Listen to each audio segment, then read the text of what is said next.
Okay, so right now we're going to talk about the primitive types in Java. These are important because they hold the least amount of memory. And they're the ones we're going to see most often. We're going to talk about identifiers, which are like names for these things. What are the basic data types? How do we declare and initialize variables and what happens in the computer when we do that? Printing using system.out, Java's precedence of math operators, assignment statements, accumulation statements, and increment operators. So an identifier is a name that will be used to describe a class, a method, a constant, a variable, pretty much anything we use in Java. They have to begin with a letter, and then only letters, digits, or underscores can follow the initial letter. You can't use any symbols at all. And also the blank space can't be used. They also cannot be reserved words, which are special words in Java that mean something specifically to the program already. So some of the examples that we're going to use are double, int, class, public, import, boolean, void, main. There's plenty of other ones you're going to see. Now, what this means is that, or when you look at IntelliJ and you type one of these words out, it comes up blue, so it's signifying to you that you can't use that word for a variable name, or that you should be using it in the context with which it is meant for. Java's case sensitive. Okay, so what that means is that, sorry about that. What that means is that Billy and Billy, so uppercase Billy and lowercase Billy, those are two different things. So even though they're spelled the same and maybe we just made a typo and we meant Billy and Billy to be the same, the computer recognized them as two different things.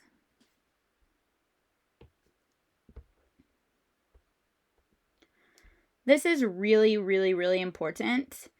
We have specific standards in Java about how we write our code. It's kind of like, you can think of it as grammar. So this is your coding grammar.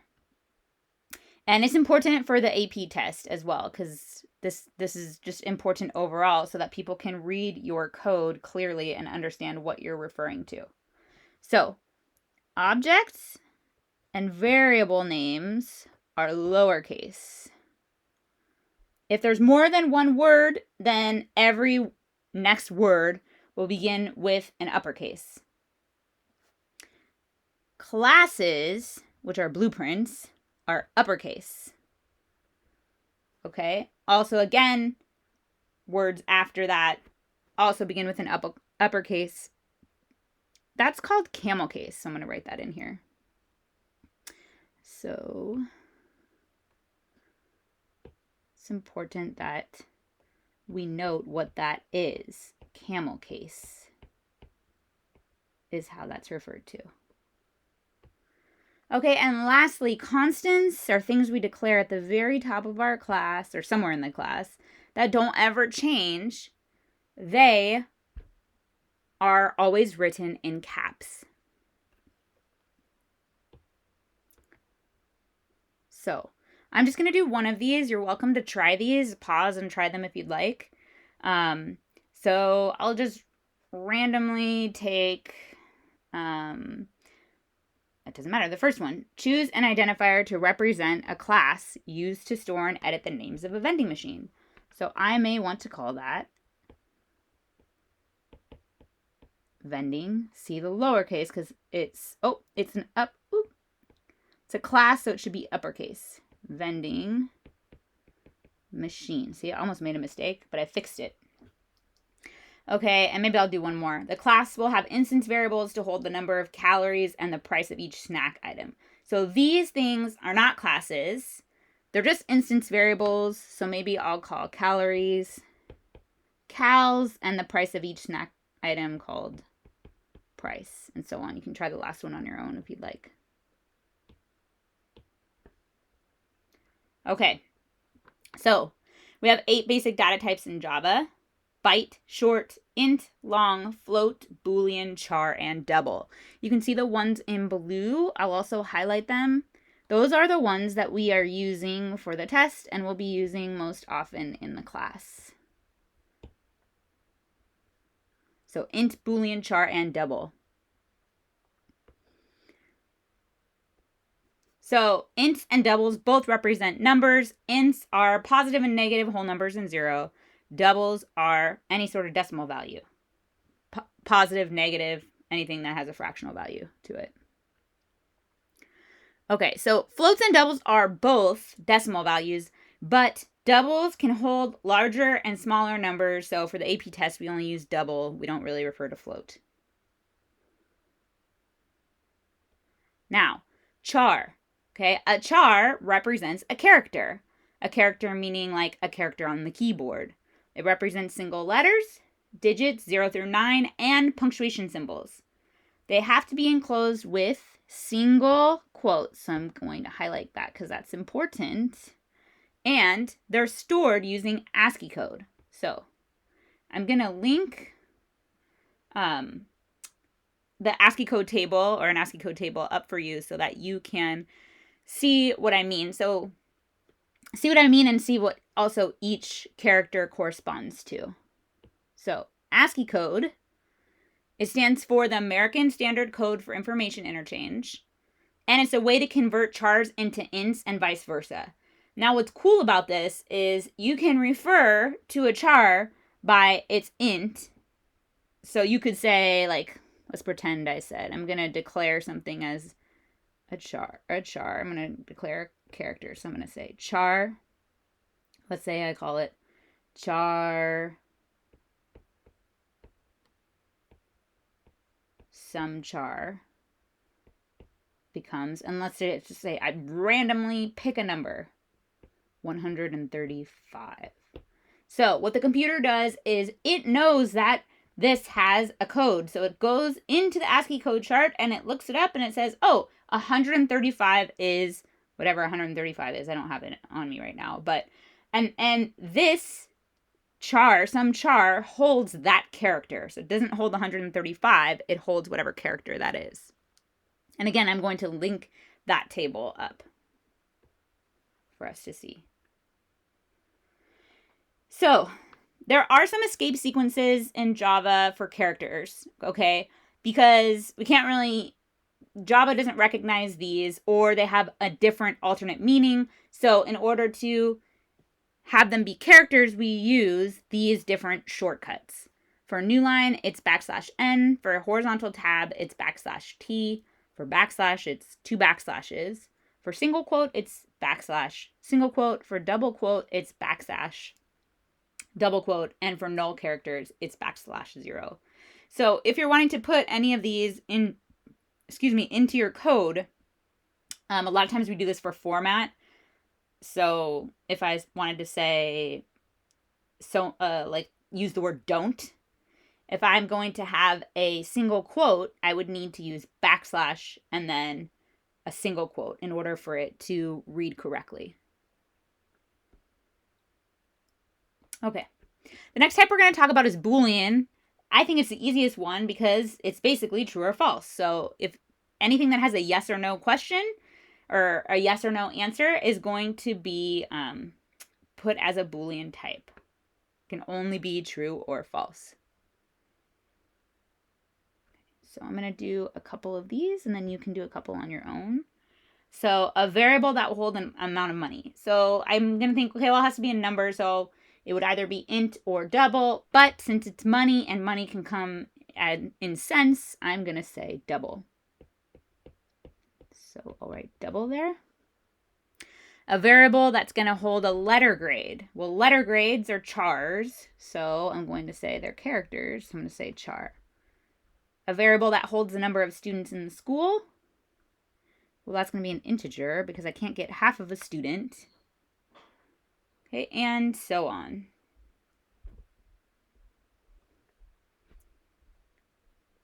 Okay, so this is pretty important.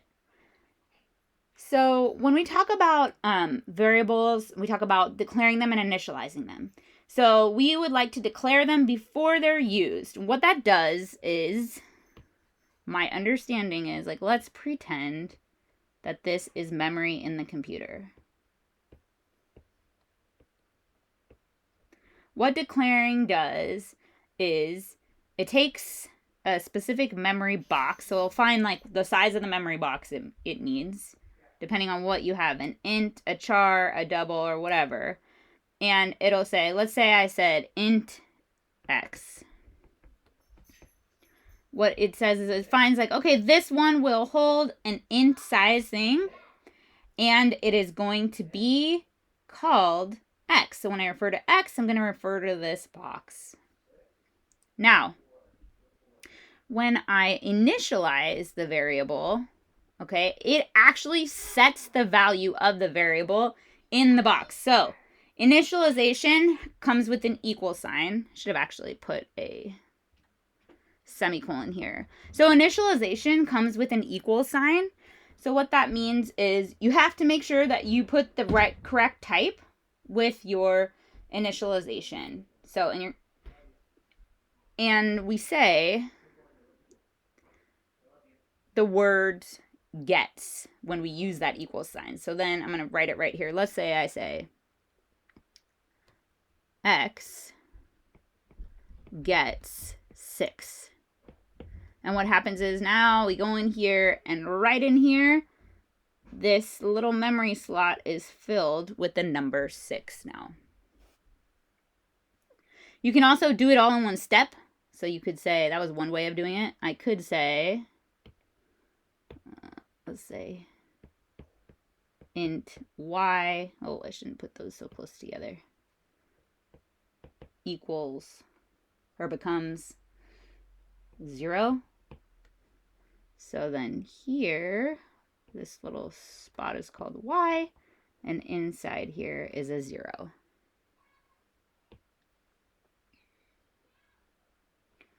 So I should go back here. This is doing it all in one step.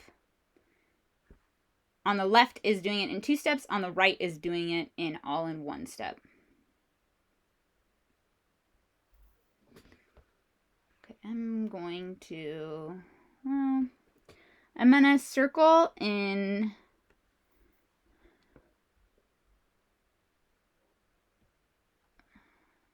well, you know what? I think I'm going to skip this. You guys can look this over if you'd like, but I know that you've been doing a lot with the actual virtual book that we had. So I'll do one of these. So declare and initialize, if possible, the variables with the following attributes. So we haven't done a Boolean yet, so I'll do this one.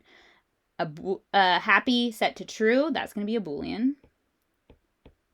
So Boolean happy, and I'm going to say becomes or gets or is assigned to true.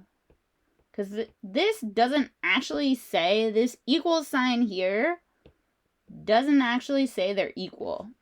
The words we use is gets. So what it's doing is it's setting an initial value, and that's really important. I don't want you to think there's a different sign that we use later that says equals. But this is saying that happy is filled with true, or it gets true, or it becomes true.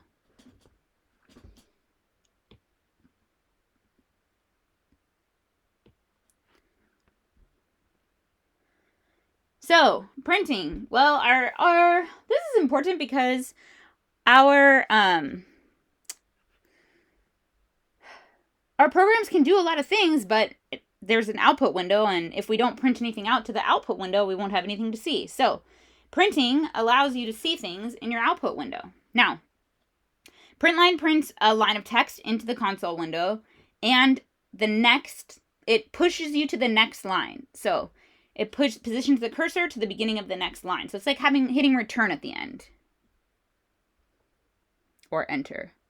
Print leaves your cursor at the end of the space where you are.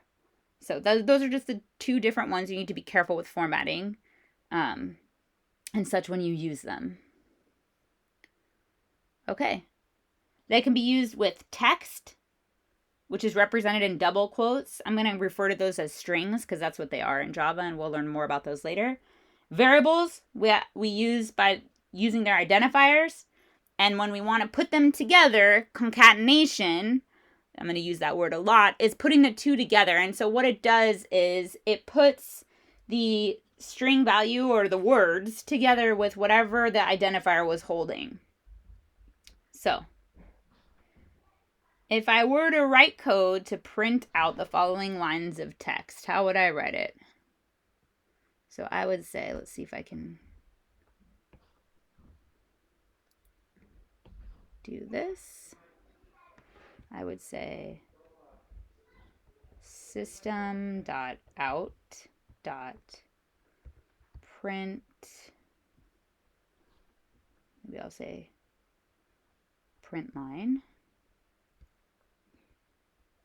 And I'm going to use quotes for the words. So I am, now I need a plus sign.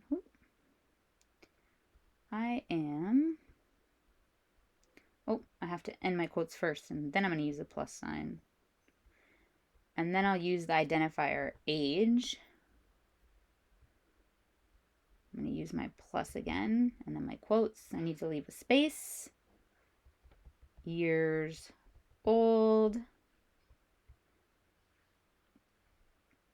It is, in this case it's going to be true. It is,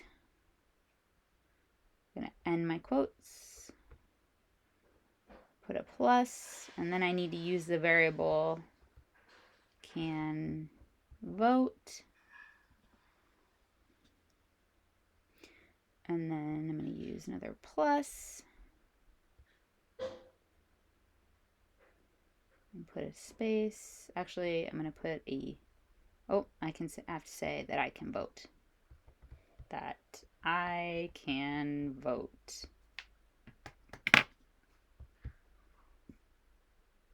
My political stance is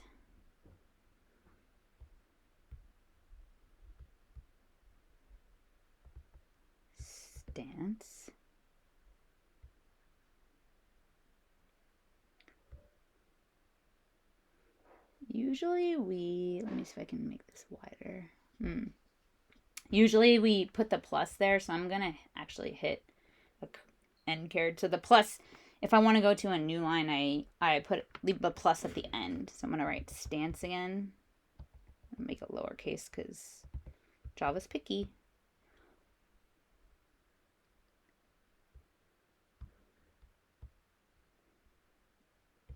For undecided. So this is what it looks like when I code. I need the end quotes, and I need this, and a semicolon at the end, because that's telling Java to run that line. When it prints, I'm going to move, let's see if I can, I do not want to do that. Okay, so when it prints, what's going to happen is that it will print. Get rid of this keyboard. Oh, I don't want you, keyboard.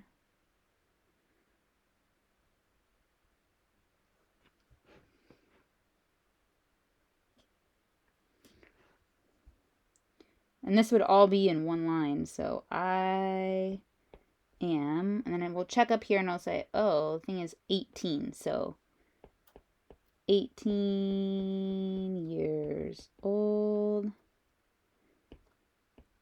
It is true, because can vote is true, that I can vote. And I'm going to put a dot, dot, dot. Oop. I was going to try and put a dot, dot, dot there, but I think it ended up in the wrong spot. And then the rest of it will all be on the same line. My political stance is U for undecided. So